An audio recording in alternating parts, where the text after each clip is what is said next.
పిలచెద ప్రభువా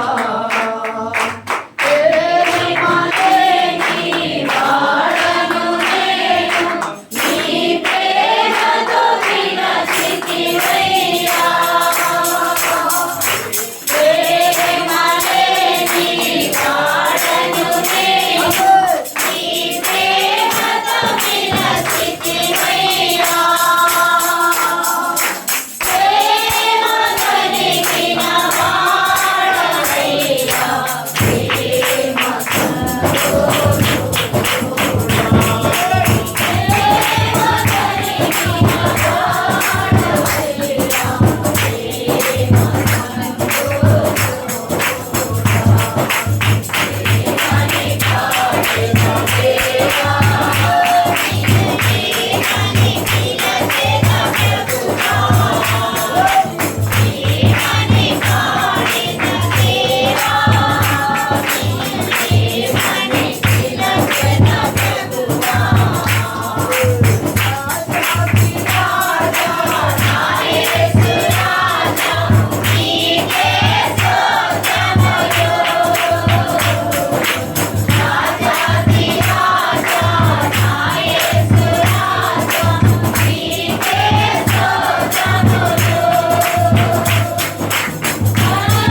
పిలచెద ప్రభువా.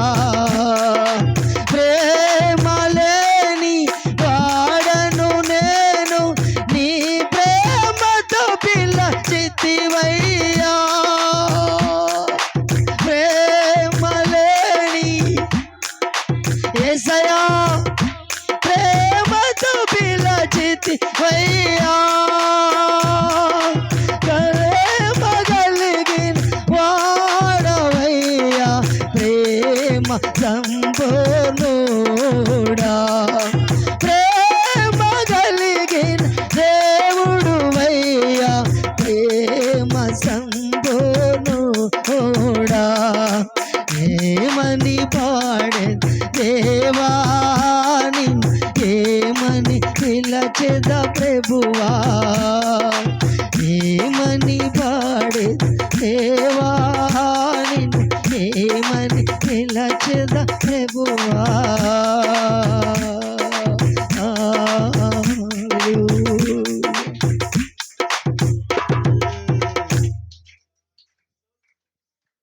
హల్లెలూయా. ఇంకోసారి హల్లెలూయా, హల్లెలూయా. కూర్చుందాం, ప్రార్థన చేసుకుందాం. మహాపరిశుద్ధమైన తండ్రి, మహాగణుడా, మహారక్షకుడా యేసయ్యా, ఇంతవరకు ఇదిగో ప్రభు 4వ వార్షిక కొడికిని ప్రభు దేవా మీరు నడిపించారు, మీ పరిశుద్ధులందరినీ తీసుకొచ్చారు ప్రభా. నా తండ్రి, కార్యక్రమం ప్రారంభం నుంచి ఇంతవరకు నా తండ్రి మీరు నడిపిస్తున్నందువల్ల మీ స్తోత్రం. మీరు ప్రభా నా తండ్రి మా మధ్యలో ఉన్నందువల్ల స్తోత్రం. ఈ ప్రాంతానికి నైనా ఆశీర్వాదకరంగా మార్చండి, ఈ ప్రజలకు ఆశీర్వాదకరంగా మార్చండి. ప్రాంతంలో అనేకులను రక్షించమని ప్రభా.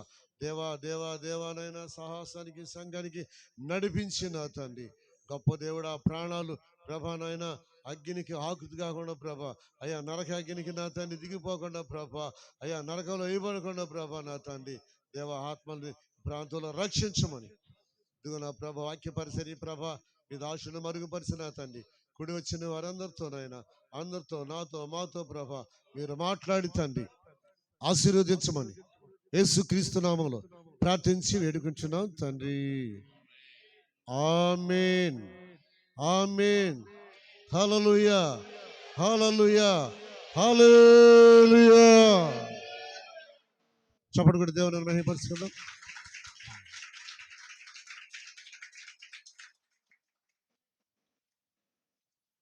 కూర్చుందాం. ఇప్పుడు ఈ 4వ వార్షిక కూడిక సందర్భంగా దైవ సేవకులు దేవుని వాక్యాన్ని అందిస్తారు.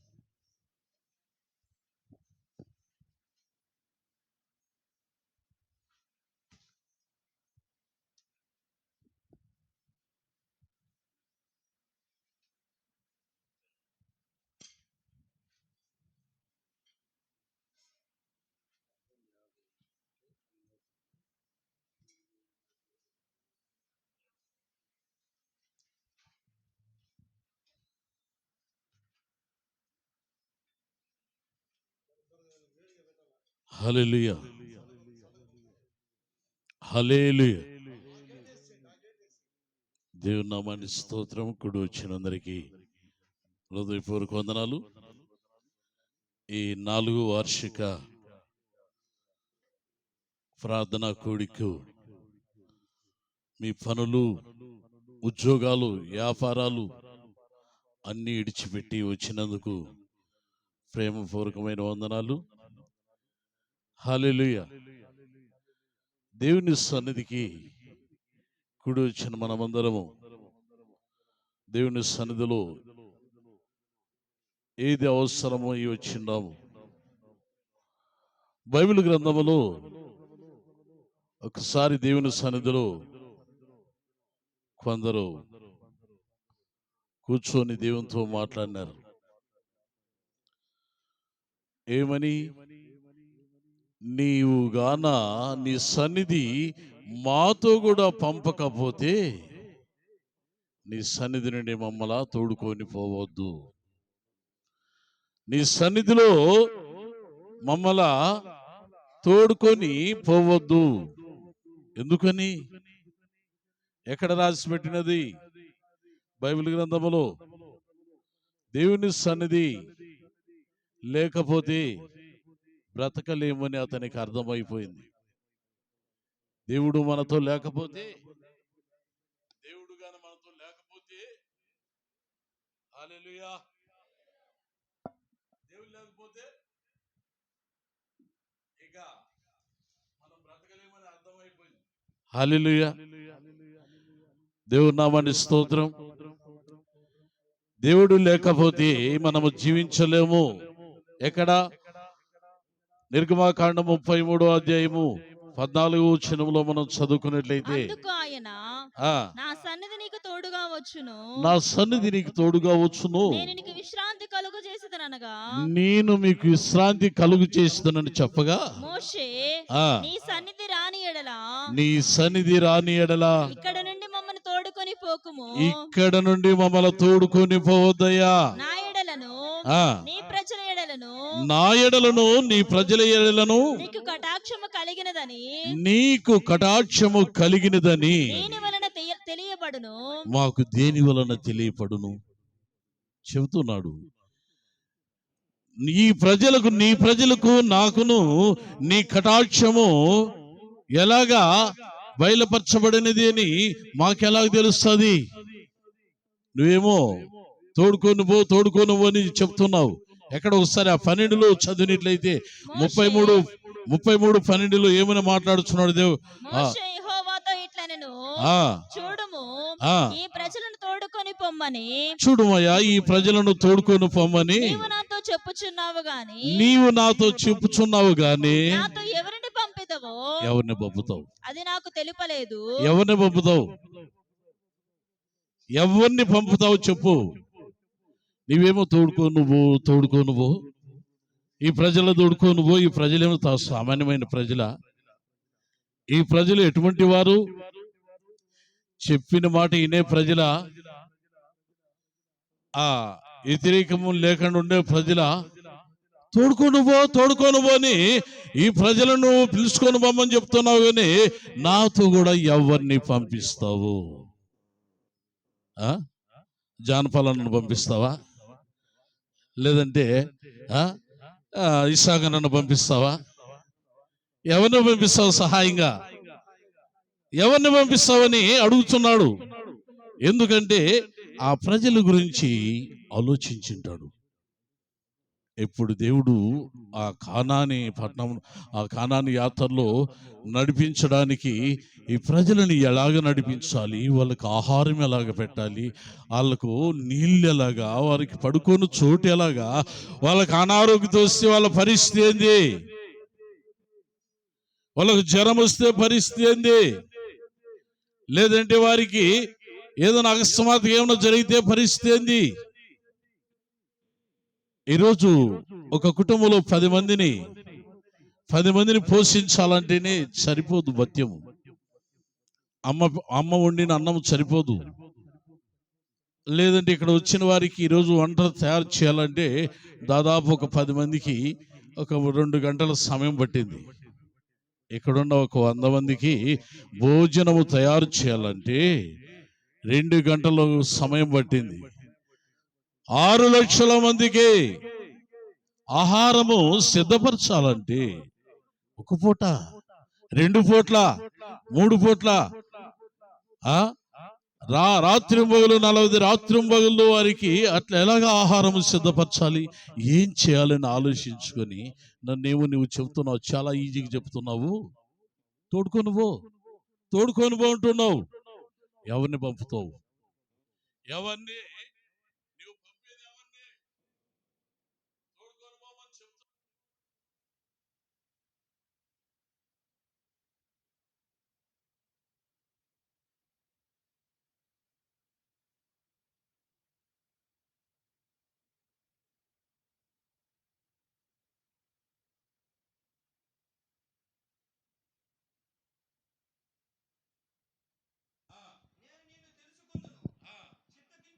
చిత్తగించుము, ఈ జనము నీ ప్రజలే కదా. అందుకాయన నా సన్నిధి నీకు తోడుగా వచ్చును, నేను నీకు విశ్రాంతి కలుగు చేస్తాను. మోసే ఈ సన్నిధి నా ఎడల నుండి మమ్మును తోడుకొని పోము. నా ఎడలను నీ ప్రజల ఎడలను నీ ప్రజల ఎడలను నీ కటాక్షము కలిగినదని దేని వలన తెలియబడును. ఎలాగా నువ్వేమో చెప్తున్నావు, నువ్వు ఎప్పుడు ఇస్తావో, నువ్వు ఎప్పుడు ఆహారం పెడతావో, నువ్వు ఎప్పుడు నీళ్ళు ఇస్తావో, ఎప్పుడు ఈ ప్రజలకు ఆకలి తీర్చాలో, ఎవరు తిరగబడకలు ఉంటారు. చాలా మంది రకరకాల వాళ్ళు ఉంటారు. ఆకలి అయిందంటే ఏందో మాకేంది పరిస్థితి ఏమంటారు రకరకాలు. ఇక్కడ ఎంతమంది ఎన్ని ఊర్లో ఉన్నారు తెలుసా? ఎంతమంది ఉన్నారు? కృష్ణా జిల్లా వాళ్ళు ఉన్నారు, ఒంగోలు జిల్లా వాళ్ళు ఉన్నారు, నెల్లూరు జిల్లా వాళ్ళు ఉన్నారు, కడప జిల్లా వాళ్ళు ఉన్నారు, కర్నూలు జిల్లా వాళ్ళు ఉన్నారు, అనంతపురం జిల్లా వాళ్ళు ఉన్నారు. ఏమంటారు? మేయ్ ఆకలి అవుతుంది, కూడే మేయిగా అంటారు. ఇది కూడు కావాలంటారు. మరికొందరు భోజనం కావాలంటారు. మరికొందరు ఆహారము తినడానికి సంగటి కావాలంటారు. రకరకాల కోరుతారు. ఏం చేయాలి, ఎలాగైనా పోషించాలా? నువ్వేమో ఈజీగా చెప్పేశావు, తోడుకొని పోమని ఈజీగా చెప్పేశావు. నీ సన్నిధిలో తోడుకొని పోమని. వద్దు, నేను పోను, నీ సన్నిధి మాతో కూడా పంపిస్తేనే కానీ లేకంటే మేము పోము. గట్టిగా కూర్చున్నాడు మోసే. హల్లెలూయా. ఎంత ఆహారం కావాలని ఆలోచించుకున్నాడు. ఈరోజు ఈ కొద్ది జనానికి ఆహారం కావాలంటేనే ఇక్కడ సేవ చేసే సేవకులు ఆత్మీయత అంటే ఎంతో ఆహారం అయితే సరిపడుతుంది వచ్చేవారికి ముందే ప్లాన్ చేసుకొని తయారు చేసుకోవాలి. కానీ అక్కడ లేదు. ఆ అరణ్యంలో ఎక్కడ కిచెన్ రూమ్ ఎక్కడ ఉంటుంది, గ్యాస్ ఎక్కడ ఉంటుంది, అక్కడ ఏంది దేవుడు. అందుకే ఆకాశము కిచెన్ రూమ్ గా రెడీ చేసేసాడు. ఆకాశము కిచెన్, వంటగది. ఆ వంటగదిలో ఉండే ఆహారము ఇది మన్నా ఆహారము. ఎంత రుచికరమైన ఆహారము. అటువంటి ఆహారం ఇస్తాపో అని చెప్పాడు. మరి ఒక చోట ఈయన ఇలాగుంటే ఇంకొక ఆయన కూడా వచ్చాడు సేవకు. మరి ఇంకొక ఆయన కూడా వచ్చాడు. ఈ మోసే గారికి సేవకులకు విశ్రాంతి కలుగు చేస్తాను, భయపడద్దు, నీకు ఇబ్బంది లేదు, నా సన్నిధి నీకు తోడుగా వచ్చునని చెప్పాడు. అవునా కాదా? అయితే యెహోషువ గ్రంథము 1లో ఒకసారి మనం చదివినట్లయితే 1వ అధ్యాయము 3వ వచనంలో ఏమని రాయబడినది? యెహోషువ గ్రంథంలో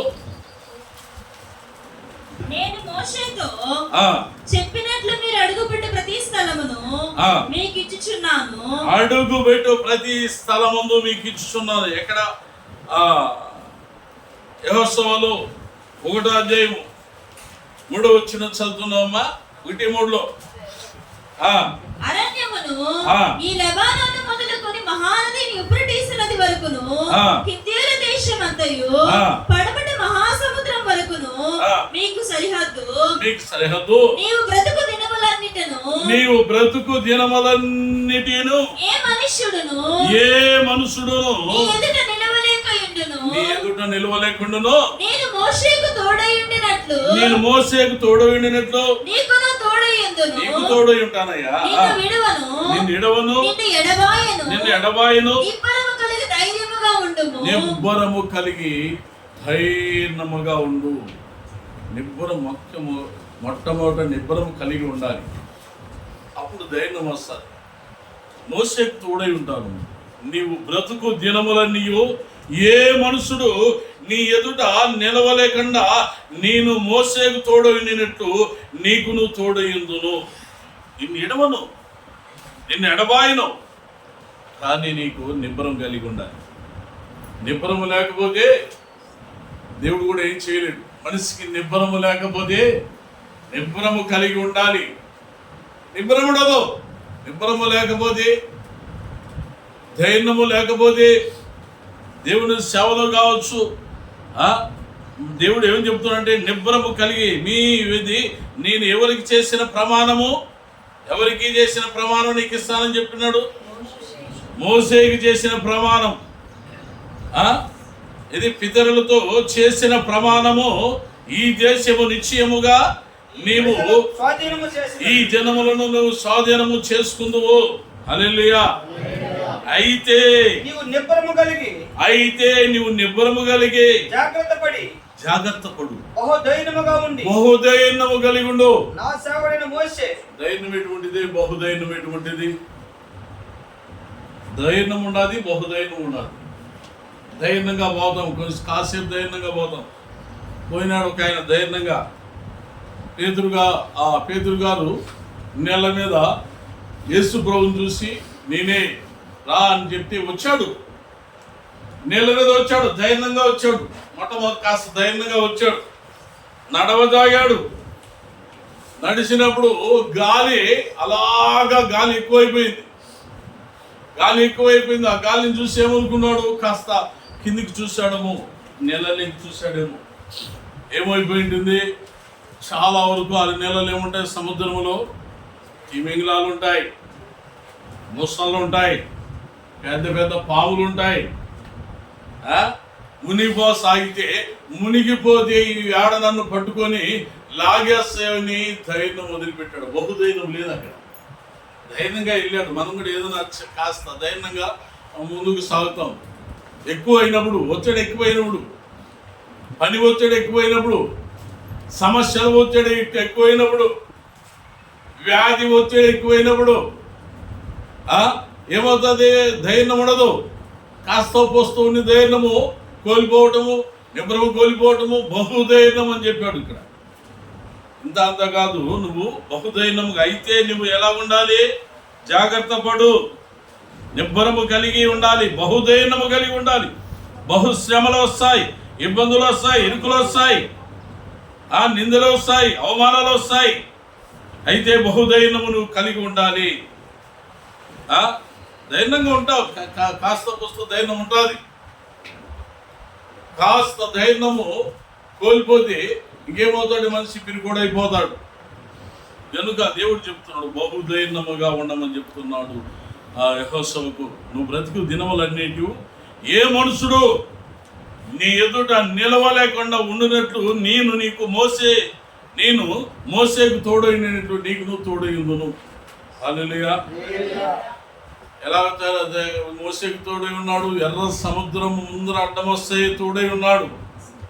మరో సైన్యం వెనక తరుముతుంటే తోడై ఉన్నాడు.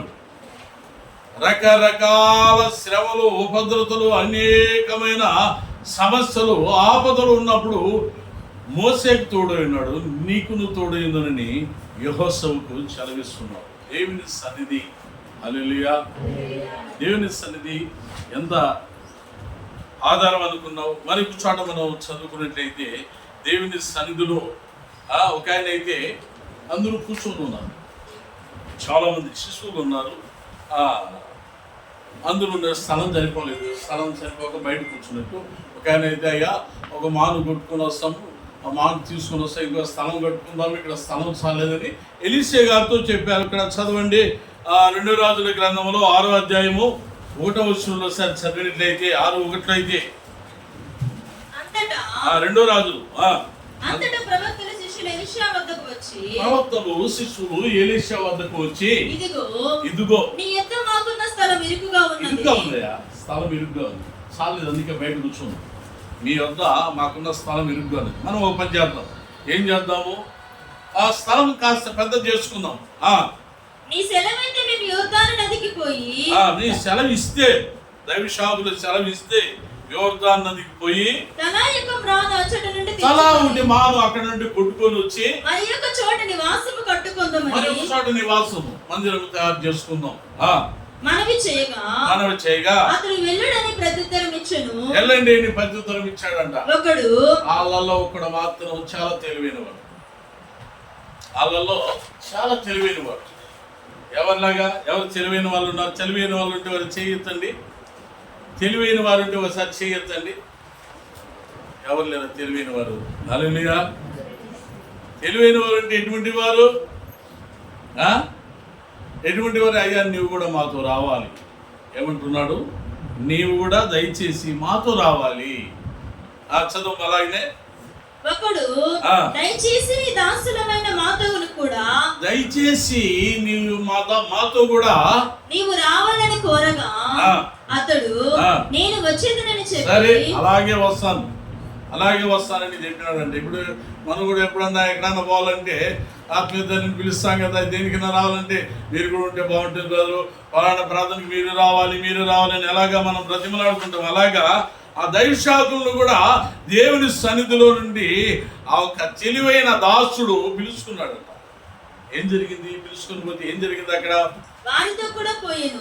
ఆ. వారు యోర్దానుకు వచ్చారు, రాములు నరుకుచుండిరి. మానులు నరుకుతున్నారు, ఒకడు దూరం నరుకుచున్నప్పుడు పెద్ద దూలం నరుకుతున్నాడు, గొడ్డలు ఉడిపి నీటిలో పడిపోగా నీళ్ళలో పడిపోయింది. వాడు ఆ. అయ్యో నా ఏలిన వాడా అది ఎరవు తెచ్చినదని అది మొరపెట్టెను గనుక, ఎలాంటి ఏరి వద్దయ్యా, నేను తెచ్చానయ్యా, నాది కాదయ్యా, ఏదో అడిగి వాళ్ళను తెచ్చుకున్నది నాది కాదయ్యా, ఇంకేం చేయాలని బాధపడుతూ ఏడుస్తూ అయ్యో అంటున్నాడు. అప్పుడు ఏం జరుగుతున్నది? ఆ దైవజనుడు ఏం ఎక్కడ పడినని అడిగను.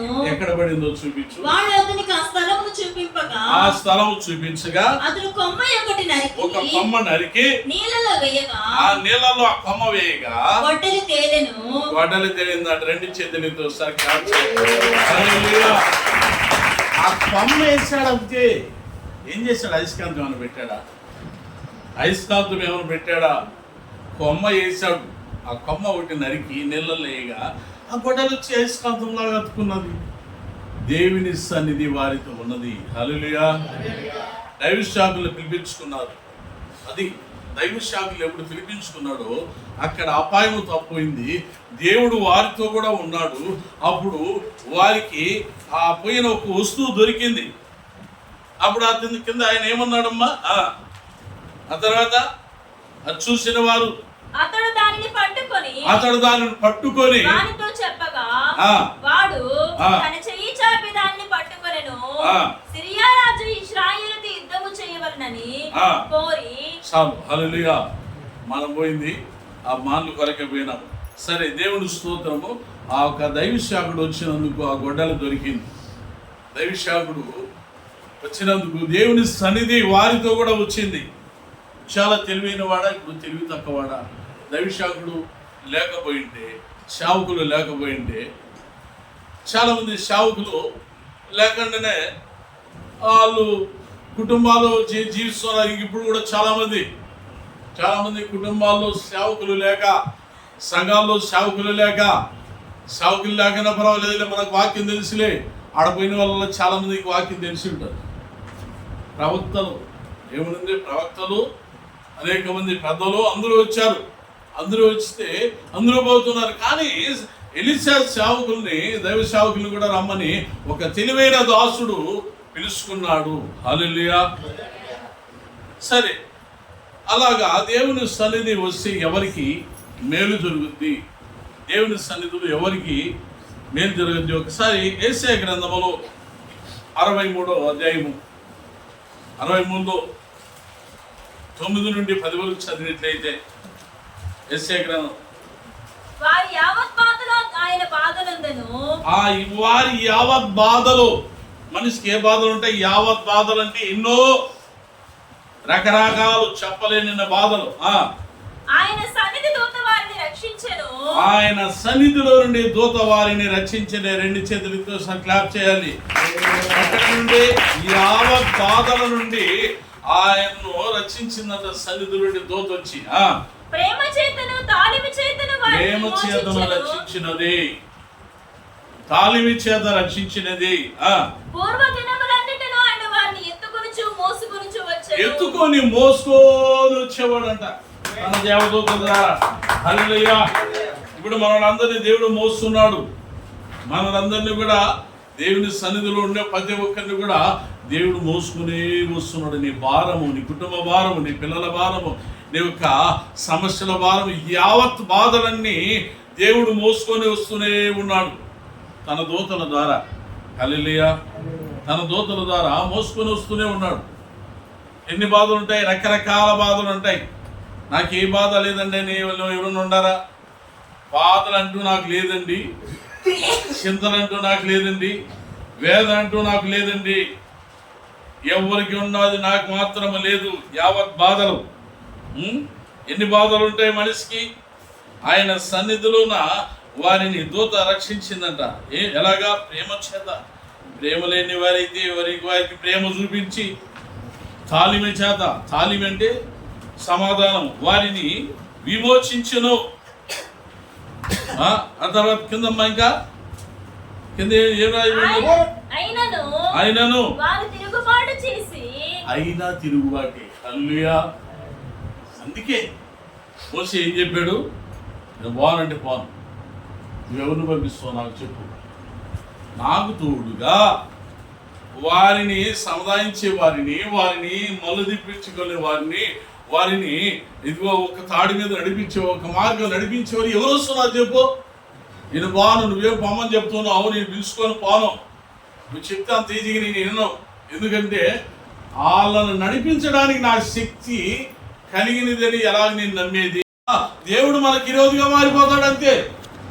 అందుకే చాలా మంది ఎక్కడ అక్కడ రాలిపోయినారంట 6 లక్షల మందిలో. ఎందుకంటే తిరుగుబాటు చేశారు, తిరుగుబాటు చేశారు, మేలు పొందుకొని తిరుగుబాటు చేశారు, కృతజ్ఞత కలిగి ఉండలేకపోయినారు. ఇవన్నీ తెలుసు. ఆలోచించినాడు మోసే. ఆలోచించి, నేను బాధయ్యా, ఎవరిని పంపిస్తావు? నాతో కూడా ఎవరిని పంపిస్తావు చెప్పు. నీ సన్నిధి వస్తేనే, నీ సన్నిధి మాతో కూడా వస్తేనే మేము పోతాం, లేకంటే పోము. సరే, లాస్ట్ ఇంకో వాక్యం మనం చదువుకుందాము. మలకి రాసిన పత్రికలో 3వ అధ్యాయము 10వ వచనం ఒకసారి చదివినట్లయితే. మలకి రాసిన నా మందిరములో ఆహారం ఉండనట్లు 10వ భాగమంతా తీసుకొని వచ్చి మీరు నా మందిరము నిధిలోనికి తీసుకొని రండి. దీని చేసి మీరు నన్ను శోధించిన ఎడల ఆకాశ వాకిళ్ళు ఇప్పి పట్టజాలనంత విస్తారమైన దీవెనలను కుమ్మరించెదను. నేను చెప్పిన మాట కాదు, సాగులు చెప్పేవాడు. సైన్యములకు అధిపతి అగు యెహోవా దేవుడిన తండ్రి దేవుడు చెప్తున్న మాట, నా మందిరపు ఒక నిధిలోనికి మీ యొక్క 10వ వంతు ఆహారం తీసుకొని రండి.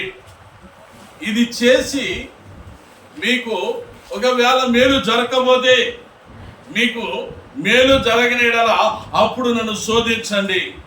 హల్లెలూయా. అప్పుడు నేను ఆకాశ వాకిళ్ళు ఇప్పి పట్టజాలన దీవెనలు కుమ్మరిస్తాను. ఇది చేయడానికి మనం చాలా మంది ఇష్టపడము. మన 10వ వంతులో మనం ఇవ్వడానికి ఇష్టపడము. దేవుని సన్నిధిలో మన కష్టార్జితములో 10వ వంతు ఇవ్వడానికి మనసు ఒప్పుకోదు. భార్య ఒప్పుకుంటే భర్త ఒప్పుకోడు, భర్త ఒప్పుకుంటే భార్య ఒప్పుకోదు, వాళ్ళిద్దరూ ఒప్పుకున్న పిల్లలు ఒప్పుకోరు. ఎందుకంటే ఎలా చూసి అందుకు దేవుడైనా పేదోడా, సేవకులైనా పేదోడా, వాళ్ళకి జరుగుబాటు ఉంటుంది కదా, వాళ్ళు పోషించబడుతున్నారు కదా. ఇక్కడ బైబిల్ గ్రంథంలో నా మందిరపు నిధిలోనికి ఆహారం ఉండనట్లు దీన్ని చేసి నన్ను శోధించండి. ప్రభా, నేను చేసింది కదా, నువ్వు చేయమన్నావు కదా, నేను చేశాను కదా, నువ్వు బాగుపడినావు, స్వస్థతను అందుకున్నావు, అనారోగ్యం నుండి విడిపించమన్నావు, నువ్వు సమస్యల నుండి విడిపించమన్నావు, నువ్వు ఎక్కువ కీడు చేయకుండా ఉండాలి, నువ్వు పాపం చేయకుండా ఉండాలి, నీకు ఎక్కువ కీడు కలగకుండా ఉండాలండి, నువ్వు ఇక పాపం చేయొద్దు, నీకు ఇంకా కీడు కలగకుండా ఉండాలండి, ఇక పాపం చేయొద్దు. దేవుని సన్నిధిలో ఎన్నిసార్లు నువ్వు ఒప్పుకుంటావు? ఎన్నిసార్లు నన్ను క్షమించు ప్రభా, అదే నన్ను క్షమించు ప్రభా, కీడు చేస్తానుండేది, పాపం చేస్తానుండేది, నన్ను క్షమించు ప్రభా అని ఎన్నిసార్లు ఒప్పుకుంటావు? అలాగ నీవు ఇంకా పాపం చేయదు. ఏ పాపం చేసి ఇంకా ఎక్కువ కీడు కలుగుతుంది. హల్లెలూయా. లోకాసు వార్త 13వ అధ్యాయం 10వ వచనంలో చదివినట్లయితే, లోకాసు వార్త 13:10 విశ్రాంతి దినమున ఆయన ఒక సమాజ మందిరములో బోధిస్తూ 18 ఏళ్ల నుండి బలహీనపరచు దెయ్యము, ఎన్ని సంవత్సరాల నుండి? 18 ఏళ్ల నుండి బలహీనపరచు దెయ్యము పట్టిన ఒక స్త్రీ, బలహీనపరిచేసింది ఒక స్త్రీని దయ్యం బట్టి 18 సంవత్సరాల నుండి బట్టి పీడించి ఆ స్త్రీ బలహీనం అయిపోయిందంట. రక్తం లేదు, శక్తి లేదు, ఏమైపోయింది? ఎలాగైపోయింది ఆ స్త్రీ? ఆమె నడుము వంగిపోయి నడుము వంగిపోయి శక్తి లేనుడేంది ఇలా వంగిపోవటమే. ఎంత పొడుగున్న మంచి ఇలా వంగిపోవటమే. అంతే, బలం లేకపోతే ఏం చేద్దాం? వంగిపోవటమే.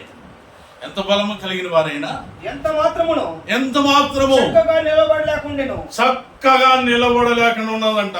యేసు ఆమెను చూసి, చూడండి, బలహీనము మనిషి ఎలాగ బలహీనం, ఎంత బలవంతుడైనా శక్తివంతుడైనా ఇదిగో ఆ చీకటి శక్తి 18 సంవత్సరాల నుండి పట్టి పీడిస్తున్నదంట. ఎక్కడ వినా బాగోలేదు, ఎక్కడ వినా స్వస్థత కలగలేదు, ఎవరు బాగు చేయలేకపోయినారు. ఆ దేవుని మందిరంలో ఒక మూల వచ్చి వంగిపోయి అలాగనే నిల్చుని ఉందంట. ఒక మూలకు వంగిపోయి ఎలాగనే నిల్చుకుంటే యేసయ్య వంగిన శ్రీకళ చూశాడు. చూసి ఏం చెప్పాడు? యేసయ్య ఆమెను చూసి పిలిచి అమ్మా నీ బలహీనత నుండి విడుదల పొంది ఉన్నావని ఆమెతో చెప్పి, ఆమెతో చెప్పి ఆమె మీద చేతులు ఉంచగానే ఆమె చక్కగా నిలబడి ఇలాగ లేచి నిలబడిందంట. హల్లెలూయా. ఎలాగ ఒకే ఒక మాట చెప్పాడు యేసయ్య, అంతే. దేవుని సన్నిధికి వచ్చింది. దేవుని సన్నిధిలో ఆయన చక్కగా లేచి నిలబడడానికి ఒకే మాట ఉపయోగించాడు ప్రభు. ఏమని? తన నోటి నుండి వచ్చిన మాట, నీ బలహీనత నుండి విడిపించబడదు అని చెప్పగా చక్కగా లేచి నిలబడింది. హల్లెలూయా. అది దేవుని సన్నిధిలో దేవుడు కార్యం చేస్తాడు. అది దేవుని సన్నిధిలో నమ్మిన వారి పట్ల ఈ సూచక్రియలు కనపడతాయి. ఎవరు నమ్ముతారో వారికి ఈ సూచక్రియలు దేవుడు మేలు చేస్తాడు. అనేకమైన మేలులు చేసి ఉన్నాడు దేవుడు. ఆ మేలులన్నీ నువ్వు పొందుకొని ఇంకా ఎక్కువ కీడు కలగకుండా ఉండాలంటే ఇక పాపం చేయొద్దని దేవుని సన్నిధిలో చెప్తున్నా. లాస్ట్ ఇంకో వాక్యం చదువుకొని ముగించుకుందాం. అపొస్తలుల కార్యము 3వ అధ్యాయం 1వ వచనం నుండి చదవాలి. అపొస్తలుల కార్యం పగలు 3 గంటలంటే ఇటువంటి బాగా పగలు సమయంలో ఇంచుమించు 3 గంటలు ప్రార్థన కాలమున పేతురు యోహాను దేవాలయంకి ఎక్కిపోతున్నారంట. పుట్టినది మొదలుకొని ఒక మనుషుడు మోసుకొని పోబడుచుండెను. ఏది ఒక మనుషుడు మోసుకొని పోయేది, ఆ మెట్ట దగ్గర పెట్టేది, మళ్ళా మోసుకొని వచ్చేది. నిన్న కూడా నేను ఒక ఆయన కుంటే బండి మీద దగ్గర ఆడికి పోయినామంటే పలానా దగ్గర పోయి ఆ మసీద్ దగ్గర పోయి ఏదో రోజు 100-200 వస్తుంది, అది తీసుకుని నా కుటుంబం పోషించుకుంటున్నాను అని చెప్పాడు. ఇది 100-200 వస్తుంది, అక్కడ కూర్చొని ఆ మసీద్ దగ్గర కూర్చొని ఉంటాడంట. మంచి ఆ మనుషుడు బాగా పనిచేసాడు. ఒకసారి నేను కూడా పని పెడితే చేశాడు. ఆ రేకులు ఎక్కి ఇరిగిపోయి కింద పడాడు, నడుము ఇరిగిపోయి బిచ్చం అడుక్కుంటూ ప్రతిదినము వారి శృంగారము దేవాలయము ద్వారం వద్ద ఉంచుచూ వచ్చింది. పేతురు యోహాను దేవాలయంలోకి ప్రవేశించిపోయినప్పుడు పేతురు నడవమని ఒక్కసారి వాళ్ళ మాట చెప్పగా కుడి చేయి పట్టుకొని లేవనెత్తాడు. ఆ కుడి చేయి పట్టుకొని లేవనెత్తగా వెంటనే వాడి పాదాలు బలం పొందుకున్నాయి. దిగ్గున లేచాడట. నడిచాడట. నడిచి గంతులు వేస్తున్నాడట. దేవుని స్తుతిస్తూ వారితో కూడా దేవాలయంలోకి వెళ్ళిపోయినాడు. హల్లెలూయా, హల్లెలూయా. నీ సన్నిధిని మాకు తోడుగా పంపుము దేవా, మీ సన్నిధిని నాకు తోడుగా పంపుము దేవా. యేసయ్యా, యేసయ్యా, యేసయ్యా, యేసయ్యా, నీ సన్నిధిని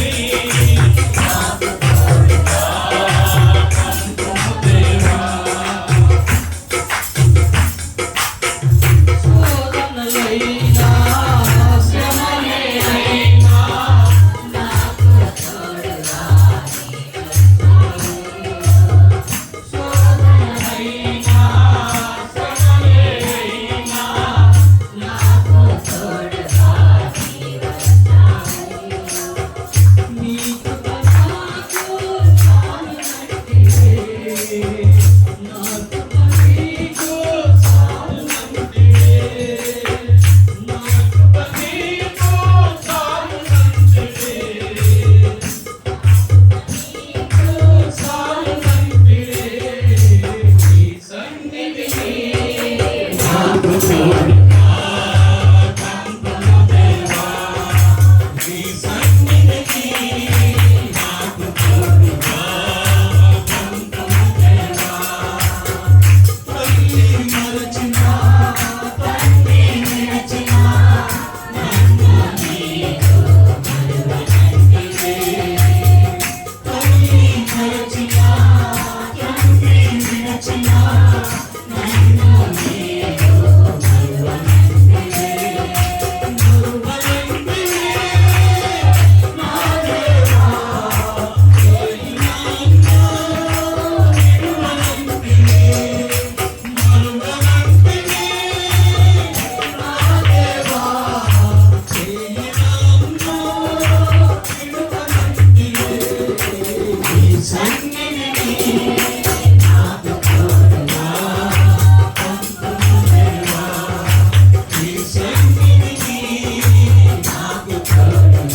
మాకు తోడుగా పంపుము దేవా.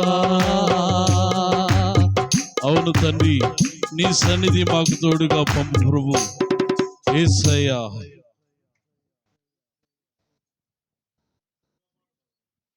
హల్లెలూయా.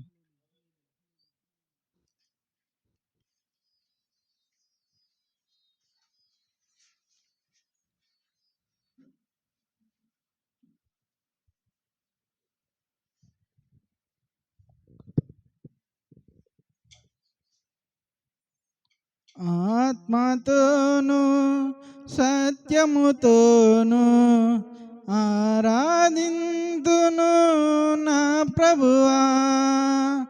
ఆత్మతోను సత్యముతోను ఆరాధింతును నా ప్రభువా. నీవు చేసిన ఉపకారములను నీవు చేసిన ఉపకారములను మరువక నేను ధ్యానించెదను. మరువక నేను ధ్యానించెదను. ఆత్మతోను సత్యముతోను ఆరాధింతును నా ప్రభువా. ఆత్మతోను సత్యముతోను ఆరాధింతును నా ప్రభువా. గతకాలమంతయు కాపాడితివే, విడువక నన్ను నడిపించితివే. గతకాలమంతయు కాపాడితివే, విడువక నన్ను నడిపించితివే. నీవు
అందరూ సపోర్ట్ కొట్టి దేవుడు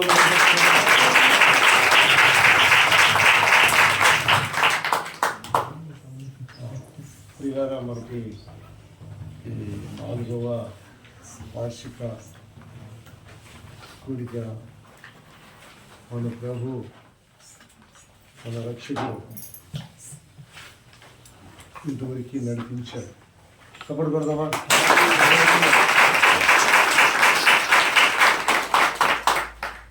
చక్కని వాక్య సందేశం. దేవుడు మనతో మాట్లాడాడు.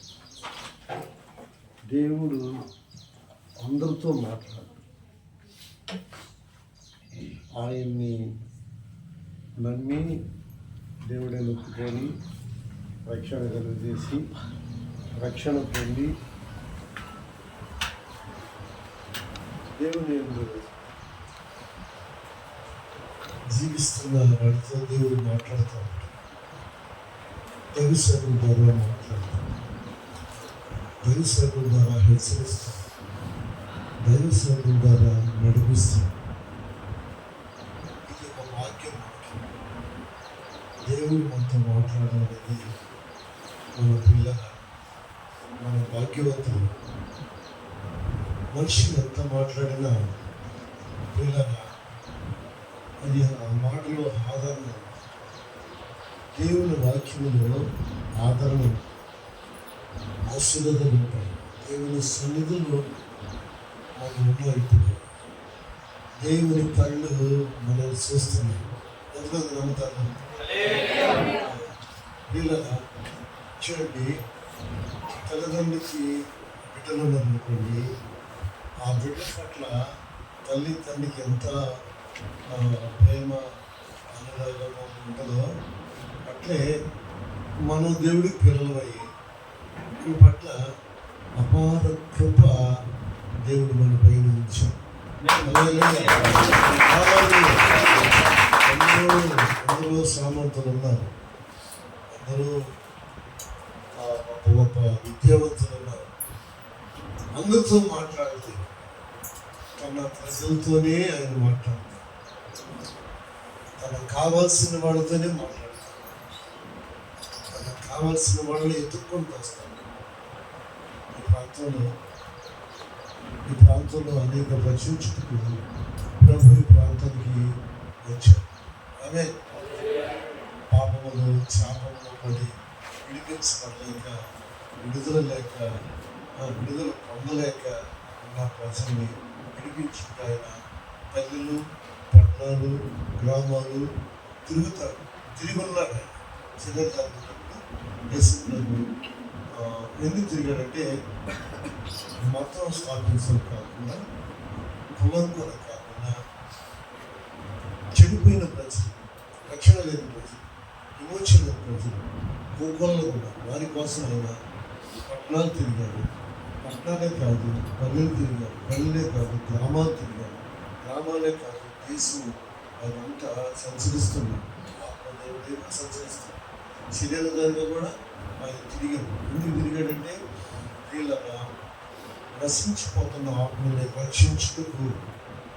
ఏ విధంగా నశించిపోతున్నారంటే దేవుడిని ఎరగక, దేవుడిని నమ్మక, దేవుడిని యేసుప్రభు తెలుసుకున్నా కూడా పాపంలో నుంచి బయటకు రాక నశించిపోతున్నారు.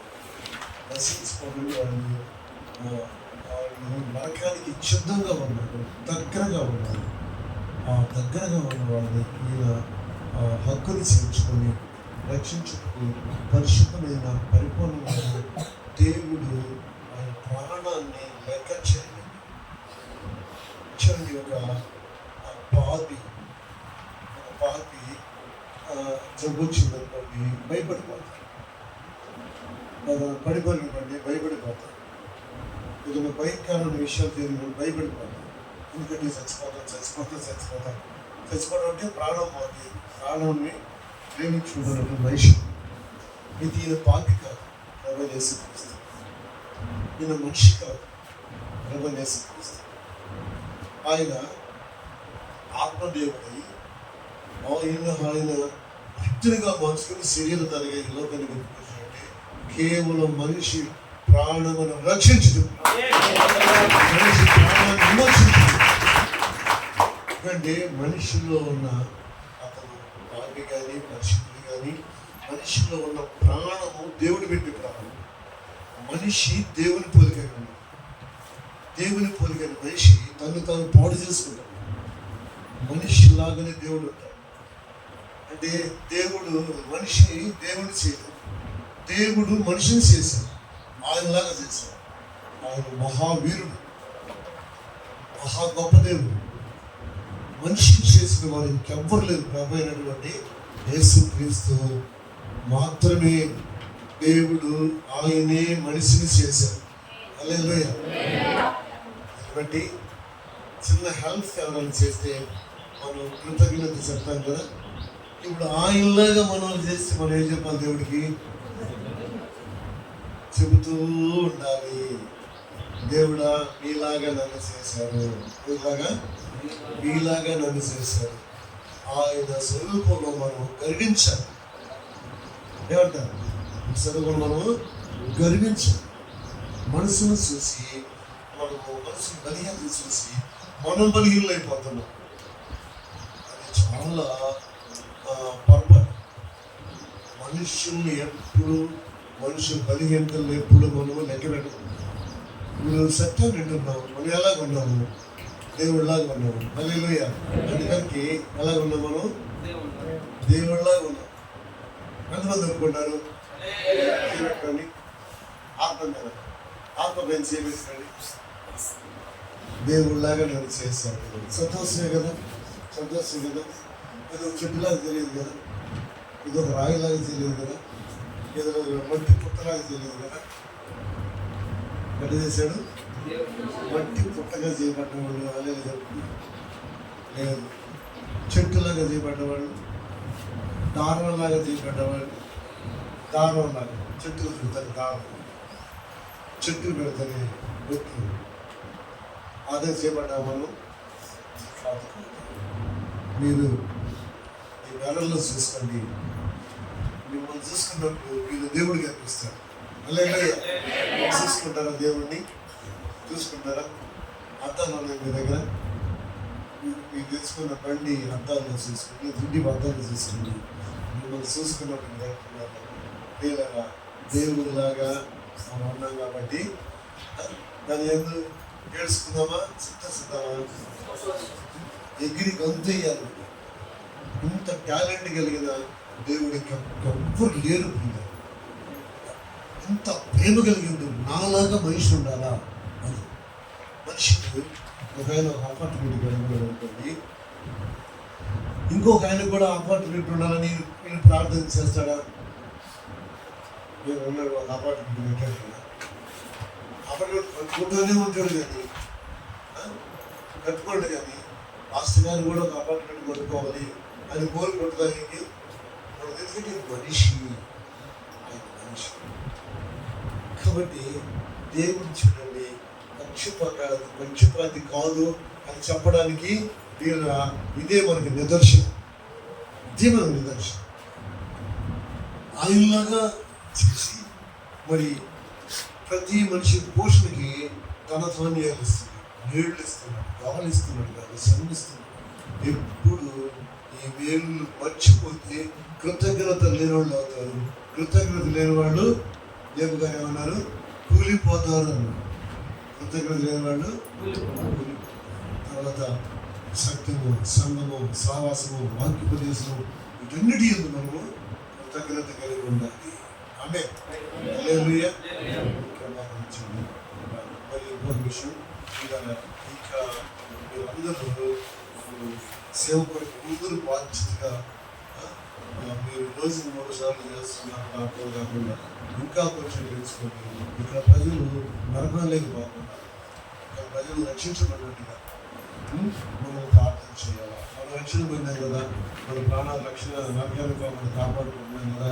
కాబట్టి ఇంకొక మనిషి ఉండేది కూడా మన వల్ల ప్రాణం, కానీ ఆ ప్రాణము నరకానికి వెళ్ళదు, రక్షించబడాలని అందరూ ప్రార్థించాలి. హల్లెలూయా. ఈరోజు మనం అన్ని ఉద్యోగం, వ్యాపారాలు, పనులు అన్ని ఆత్మలు ఇచ్చిన ఫలితం లాభం ఏంటి? ఆత్మ విమోచన, మన పరలోక రాజ్యానికి ఆమేన్. ప్రార్థన చేసుకున్నాం. మహాపరిశుద్ధుల తండ్రి, మా మంచి దేవుడా, మా గొప్ప దేవుడా, నా ఇదిగో ఇంతవరకు నా ప్రభ, ఇదిగో నా ప్రభ, నా తండ్రి 4వ వార్షిక కూడికి ఆశీర్వాదకరంగా జరిపించారు. చక్కగా నిండలు ప్రభ, ఈ పగల మీటింగ్ నా తండ్రి అనేకులు తీసుకొచ్చారు నా తండ్రి. వారితో మీరు మాట్లాడినారు. మీరు మాట్లాడి ఆయన తండ్రి ఆశీర్వాదమయ్యా. మీరు మాట్లాడితే, మీరు చూస్తే, మీరు నడిస్తే, మీరు కనిపిస్తే, మీ సన్నిధిలో మేము వింటే ఆశీర్వాదం.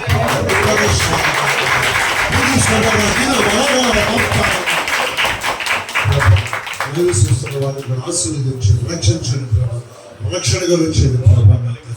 మీ పోలికని ప్రభా, అందరూ తండ్రి మీ పోలికలు సంతోషించదు కదా ప్రభా, ఆనందించుడు. ఇప్పుడు నాయన మనిషి ఏమై ఉన్నాడు, ఎలాగున్నాడని మీరు బయలుపరిచారు. మీలాగా మనిషిని చేసిన వల్ల వందనాలు.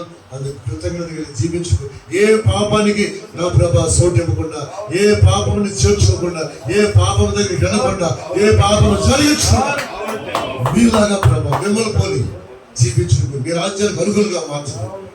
ఈ ప్రాంతం ప్రభా ప్రజలందరూ ఆ ప్రభా ప్రతి కుటుంబానికి రక్షణ సునాదలు మారు మోగించిన మతపక్షణ కాకుండా, కులపక్షణ కాకుండా పరిశుద్ధమైన మీ మార్గంలో నా ప్రభా అనేకులు నడిపించినట్టు రక్షణ మానవసు కలుగు చేసి సునాదాలు, నెమ్మది, సంతోషం సకల కుటుంబాలకి హృదయాలు కలుగు చేసి సేవను ప్రభా నా తండ్రి అభివృద్ధి పరిస్థితి ఇక్కడ సేవ చేస్తున్న మీ దాసుల్లో ప్రభా నా తండ్రి, అయ్యా మీ దాసురాళ్ళు ప్రభా నా తండ్రి, అయ్యా ప్రతి గుడికి నా ప్రభా రకపగలు కాపాడుతున్నది వల్ల వందనాలు తండ్రి. గొప్ప దేవుడు పోషిస్తున్నది వల్ల వందనాలు ప్రభా. గణపరిచి దీవించి వారు చేస్తున్న ప్రార్థన వలన, పాటల వలన, వాక్య పరిచయం వలన, స్తుత్యార్పణ వలన, సాక్ష్యాల వలన ప్రభా మీరు మహిమ తెచ్చుకోండి నా తండ్రి. ఘనత మహిమ ప్రభావం మీరే పొందుకోండి. యేసు క్రీస్తు మరి శ్రేష్ఠమైన నామంలో ప్రార్థించి మరి వేడుకుంటున్నాం తండ్రి. ఆమేన్. తప్పటి గుడి దేవుని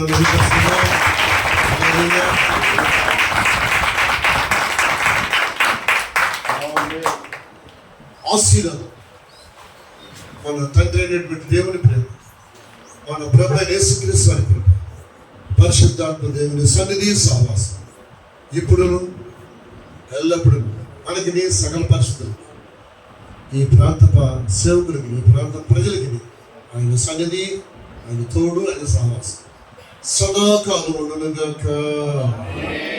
ఆమేన్. అందుకే ఇలా శుభముల ఇలా కూడికి ముగించబడింది. మీకు భోజనాలు సిద్ధం చేసింది.